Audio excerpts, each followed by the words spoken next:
प्यारे स्टूडेंट नमस्कार। सर्वज्ञान arts class के नए वीडियो में आप लोग को स्वागत करते हैं। उम्मीद करते हैं प्यारे बच्चे कि आप लोग बिल्कुल अच्छे होंगे और अच्छे रहना चाहिए। आज के इस वीडियो में आप लोग देख सकते हैं यहाँ पे स्क्रीन पे लिखा गया विद्यासागर साइंस सेट बी। इसके पहले प्यारे बच्चे विद्यासागर साइंस सेट ए जो है इसे आपका उसका ऑब्जेक्टिव क्वेश्चन पूरी तरह से वीडियो अपलोड कर दिया गया है। वो वीडियो नहीं देखे हैं तो आप वीडियो को जरूर देख लें, क्योंकि उस वीडियो से भी आपको बहुत ज्यादा फायदा होने वाला है 2025 के बोर्ड में। ठीक है, मैट्रिक बोर्ड में। आज के इस वीडियो में हम लोग पढ़ने वाले हैं क्लास 10th का विद्यासागर पब्लिकेशन सेट बी का साइंस, जिसमें आपका 80 ऑब्जेक्टिव प्रश्न जो निकल कर आया है वो सारे ऑब्जेक्टिव प्रश्न को आंसर की देने वाले इसमें और टिक आउट करने वाले हैं। तो फटाफट सभी लोग चैनल को सब्सक्राइब कर दें और वीडियो को शेयर कर दें अपने दोस्तों में। प्यारे बच्चे, अगर जो आप लोग पीडीएफ लेना चाहते हैं तो डिस्क्रिप्शन में आपका टेलीग्राम चैनल और व्हाट्सएप ग्रुप का लिंक दे दिया गया है।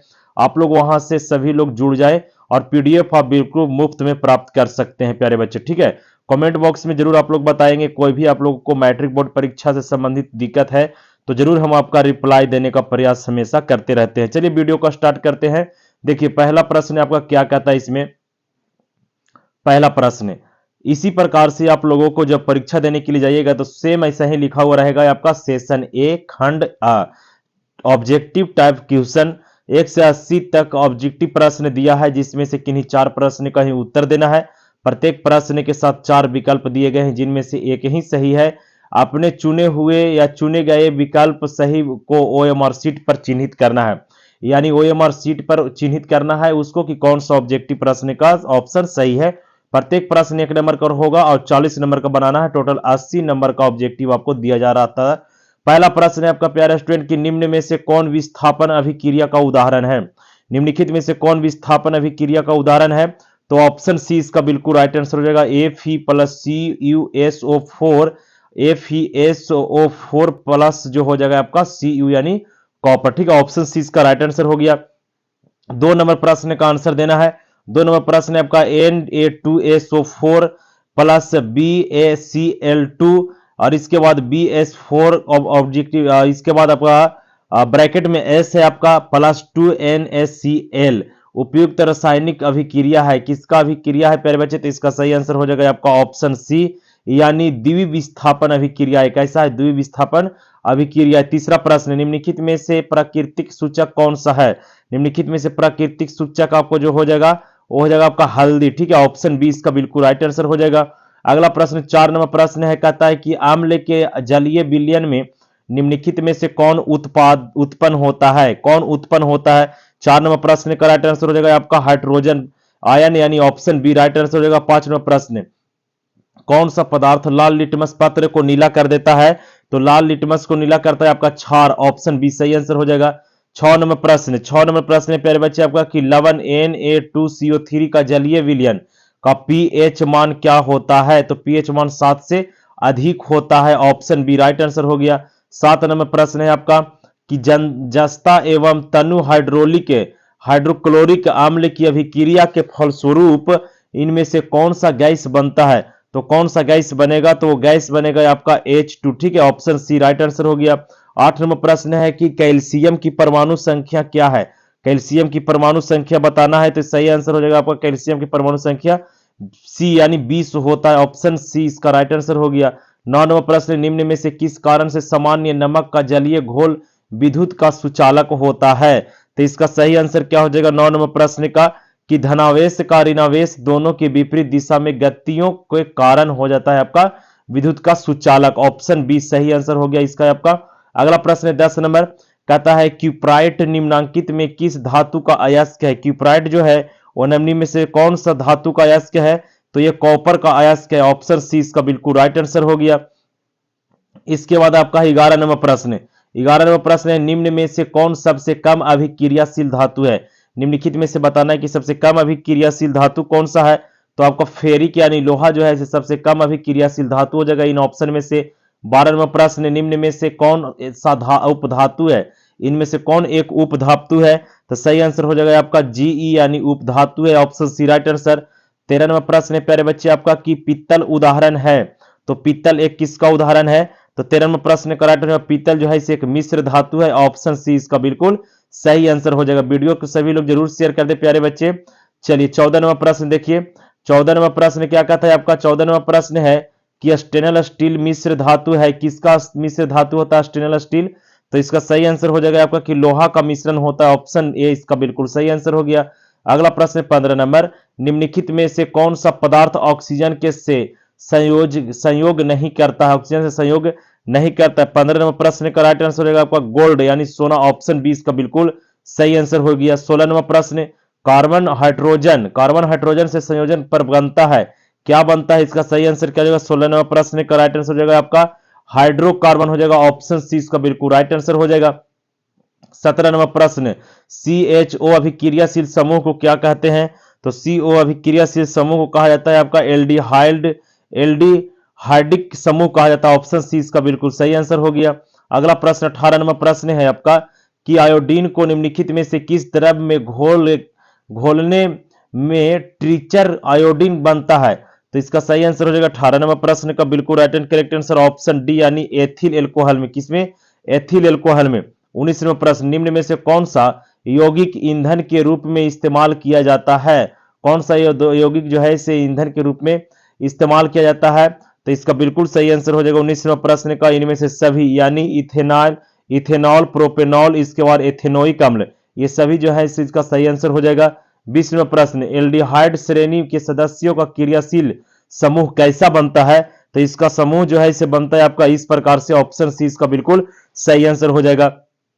21 नंबर प्रश्न, एल्काइन श्रेणी के सदस्यों का सामान्य सूत्र क्या होता है? एल्काइन श्रेणी के सदस्यों का सूत्र जो होता है वो होता है आपका CnH2n-2। ऑप्शन सी इसका बिल्कुल सही आंसर हो गया। 22 नंबर प्रश्न है आपका प्यारे बच्चे की एथिलीन में कार्बन के बीच दो आबंध मजबूत हैं, जिनमें क्या होता है? तो 22 नंबर प्रश्न का जिनमें होता है आपका एक सिग्मा और एक होता है आपका पाई। ऑप्शन ए इसका बिल्कुल सही आंसर हो जाएगा। 23 नंबर प्रश्न, पोटेशियम की परमाणु संख्या 19 है, इसकी संयोजकता क्या है? पोटेशियम की परमाणु संख्या 19 है, इसकी संयोजकता क्या है? 23 नंबर प्रश्न का राइट एंड करेक्ट आंसर हो जाएगा ऑप्शन ए इसका सही हो जाएगा, एक हो जाएगा। 24वें प्रश्न, कार्बन आवर्त सारणी के किस वर्ग का सदस्य है? कार्बन आवर्त सारणी के किस वर्ग का सदस्य? 24वें प्रश्न का सही आंसर हो जाएगा ऑप्शन डी यानी इसका 14 आंसर हो जाएगा। ऑप्शन डी इसका राइट आंसर हो जाएगा। 25 नंबर प्रश्न है आपका कि सल्फर के संयोजी सेल में इलेक्ट्रॉनों की संख्या कितनी होती है? इलेक्ट्रॉनों की संख्या कितना होता है? तो इलेक्ट्रॉनों की संख्या होता है आपका इनमें 6 होता है। कितना? 6 होता है। ऑप्शन डी इसका सही आंसर हो गया। 26 नंबर प्रश्न, किसी तत्व के 2 सेल हैं और दोनों की इलेक्ट्रॉनों से पूर्णतः भरे हुए, वह तत्व क्या होगा? तो वह तत्व को नियॉन होता है। क्या होता है? नियॉन। ऑप्शन है सही आंसर हो जाएगा। 27वां प्रश्न है कि कृमि रूप प्रशेषिका किसका हिस्सा होता है? तो आहार नाल की हिस्सा होता है। बायोलॉजी का क्वेश्चन है ये। 28वां प्रश्न, मानव हृदय में कितने कोष्ठक पाए जाते हैं? तो मानव हृदय में कितने कोष्ठक पाए जाते हैं? 4 कोष्ठक पाए जाते हैं। ऑप्शन डी इसका बिल्कुल राइट आंसर हो जाएगा। 29वां प्रश्न कहता है कि गुर्दे में उत्पादित सूत्र अस्थायी रूप से संग्रहित होता है। गुर्दे में उत्पादित मूत्र जो होता है, मूत्र वह अस्थायी रूप से संग्रहित होता है। किसमें होता है असंग्रहित? तो इसका सही आंसर हो जाएगा आपका कि ये मूत्राशय में होता है। किसमें? मूत्राशय में। 30वां प्रश्न, पौधे और पशुओं की कोशिकाओं का वैज्ञानिक अध्ययन क्या कहलाता है? तो इसका राइट आंसर हो जाएगा आपका ये कहलाता है कोशिका विज्ञान, है ना, सेल विज्ञान कहलाता है, सेल साइंस। ऑप्शन बी इसका बिल्कुल राइट आंसर हो जाएगा आपका 30वां प्रश्न का। 31वां प्रश्न, अड़हुल किस प्रकार का फूल है? अड़हुल का जो फूल होता है वह किस प्रकार का फूल है? तो बिल्कुल इसका सही आंसर हो जाएगा आपका क्या प्यारे बच्चे 48वां प्रश्न का। 48वां प्रश्न 20वें प्रश्न छूट गया प्यारे बच्चे, तो 48वां प्रश्न सीधे आ गया इसमें, है ना। बीच में प्रश्न जो है आपका छूट गया है, कोई बात नहीं है, उसको कभी वीडियो में करा देंगे। 48वां प्रश्न का राइट एंड करेक्ट आंसर होगा ऑप्शन ए यानी द्विलिंगीय हो जाएगा। क्या होगा? द्विलिंगीय हो जाएगा। 49वां प्रश्न, किसी जीव की जीनी संरचना क्या कहलाती है? तो किसी जीव के जीनी जो है संरचना क्या कहलाती है? इसका सही आंसर हो जाएगा आपका ऑप्शन ए यानी जेनोनाइट कहलाता है। जेनोनाइट कहलाता है। 50वां प्रश्न, कौन सा अभिलक्षण वंशागत नहीं है? कौन सा लक्षण जो है वंशागत नहीं है? तो इसका सही आंसर हो जाएगा शरीर का आकार। क्या हो जाएगा? शरीर का आकार। ऑप्शन सी राइट आंसर हो जाएगा। 51वां प्रश्न, दर्पण के सामने किसी भी दूरी पर स्थित वस्तु का प्रतिबिंब सीधे प्रतीत होता है तो वह कौन सा दर्पण है। 51वां प्रश्न का राइट आंसर हो जाएगा आपका वह जो है इसे आपका समतल अथवा उत्तल दर्पण है, ऑप्शन डी इसका बिल्कुल राइट आंसर हो गया। 52वां प्रश्न आपका उत्तल दर्पण में काल्पनिक प्रतिबिंब कैसा होता है, तो सही आंसर हो जाएगा इसका ऑप्शन सी यानी सीधा और हासित होता है, ऑप्शन सी राइट आंसर हो गया। 53वां प्रश्न है, अवतल दर्पण की फोकस दूरी होती है, अवतल दर्पण की फोकस दूरी कैसी होती है, तो इसका सही आंसर हो जाएगा अवतल दर्पण की जो फोकस दूरी होती है ऋणात्मक होता है, ऑप्शन बी इसका बिल्कुल राइट एंड करेक्ट आंसर हो गया। 54वां प्रश्न, निम्न में से किसी वस्तु का वास्तविक प्रतिबिंब कौन बनता है, कौन बन सकता है, तो इसका राइट आंसर क्या हो जाएगा प्यारे बच्चे, तो इसका बिल्कुल सही एंड करेक्ट आंसर हो जाएगा आपका उत्तल लेंस, इसका सही आंसर हो जाएगा, क्या हो जाएगा उत्तल लेंस, ऑप्शन बी इसका बिल्कुल सही आंसर हो जाएगा। 55वां प्रश्न कहता है इसमें कि टिंडल प्रभाव प्रकाश की कौन सी परिघटना को प्रदर्शित करता है, तो प्रकाश की परिकर्णन को प्रदर्शित करता है, कहां है, ऑप्शन डी में प्रकाश की परिकिरण सही आंसर हो गया। इसके बाद है आपका 56वां प्रश्न, किसी लेंस द्वारा उत्पन्न आवर्ध का एसआई मात्रक क्या होता है, लेंस के द्वारा उत्पन्न आवर्ध का एसआई मात्रक क्या होता है, तो एसआई मात्रक जो होता है इसका मात्रहीन होता है, मात्रविहीन, ऑप्शन डी इसका बिल्कुल राइट आंसर हो गया। 57वां प्रश्न, दंत विशेषज्ञ किस दर्पण का उपयोग मरीजों के दांतों का बड़ा प्रतिबिंब देखने के लिए करता है, 57वां प्रश्न है ना, इसका राइट एंड करेक्ट आंसर हो जाएगा आपका क्या, तो अवतल दर्पण का उपयोग करते, ऑप्शन बी इसका सही आंसर हो गया।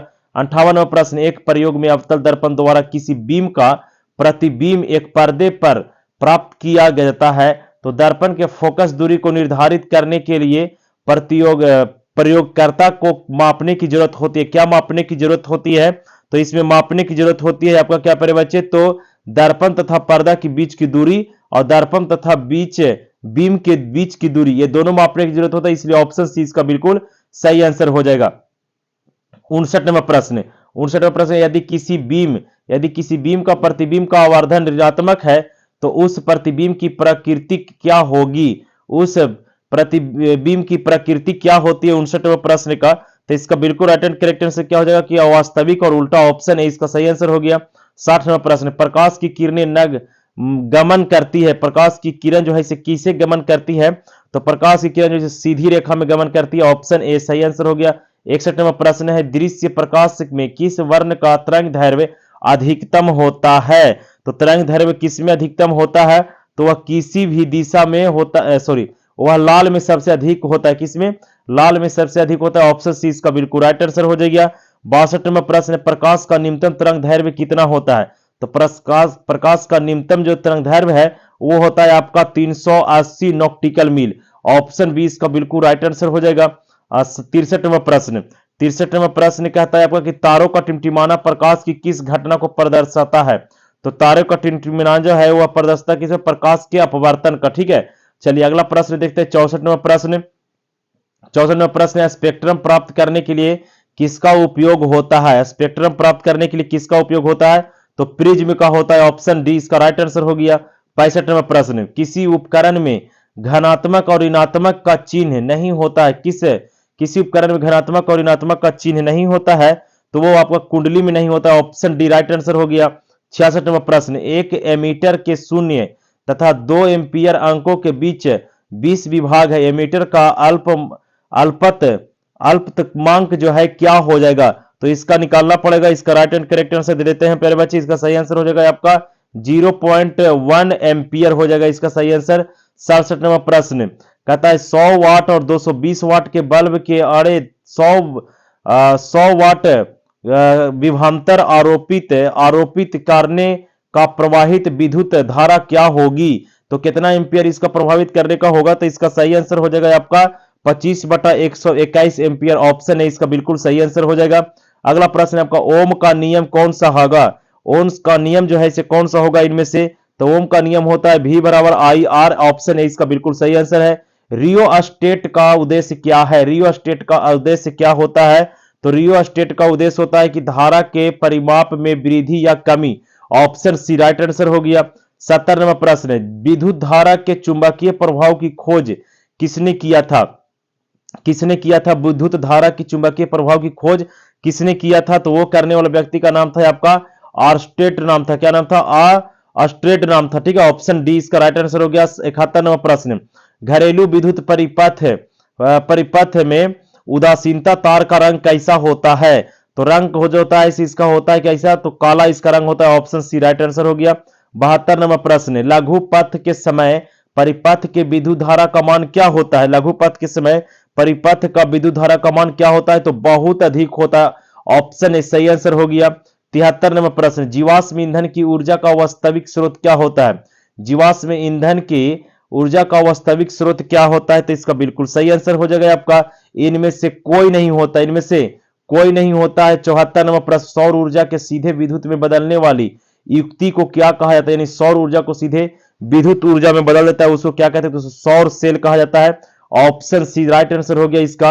75वां प्रश्न, खिलौना में किस सेल का उपयोग होता है? खिलौना में किस सेल का उपयोग होता है? तो सूखा सेल का उपयोग होता है। ऑप्शन ए सही आंसर हो गया। 76वां प्रश्न, निम्नलिखित में से कौन पर्यावरण का हिस्सा है? निम्नलिखित में से कौन जो है इसे पर्यावरण का हिस्सा है? तो सही आंसर इसका क्या हो जाएगा आपका? हिस्सा जो है इसे आपका, इसमें वायुमंडल भी है, जलमंडल भी है, स्थल मंडल भी है। ऑप्शन डी इसका राइट आंसर होगा, इनमें से सभी हो जाएगा। 77 नंबर प्रश्न, ओजोन परत पाई जाती है किस में? किस लेयर में पाया जाता है ओजोन परत? 77 नंबर प्रश्न का राइट आंसर हो जाएगा स्ट्रेटोस्फेयर में पाया जाता है। स्ट्रेटोस्फेयर, ऑप्शन ए सही आंसर हो गया। इसके बाद 78 नंबर प्रश्न, निम्नलिखित में से कौन एक जलीय आहार श्रृंखला है? मतलब किसको किसको कौन सा खाएगा? तो सही आंसर क्या हो जाएगा? 78 नंबर प्रश्न का राइट आंसर शैवाल जो है, इसके बाद जलीय कोट है, इसके बाद मछली। ऑप्शन बी इसका बिल्कुल राइट आंसर हो जाएगा। ठीक है, अगला प्रश्न देखिए आपका 79वां प्रश्न, कहता है यूरो 11 का संबंध किससे है? यूरो जो है 11 का संबंध किससे है? तो ये होता है आपका वायु प्रदूषण से। ऑप्शन ए सही आंसर हो गया। 80वां प्रश्न, वायुमंडल में नाइट्रोजन की मात्रा कितना प्रतिशत होता है? वायुमंडल में नाइट्रोजन का मात्रा जो है प्यारे बच्चे वो होता है आपका 78%। क्या परसेंट? 78%। ये था आपका 80 ऑब्जेक्टिव प्रश्न जो आपका वीडियो में बताए विद्यासागर पब्लिकेशन सेटे का।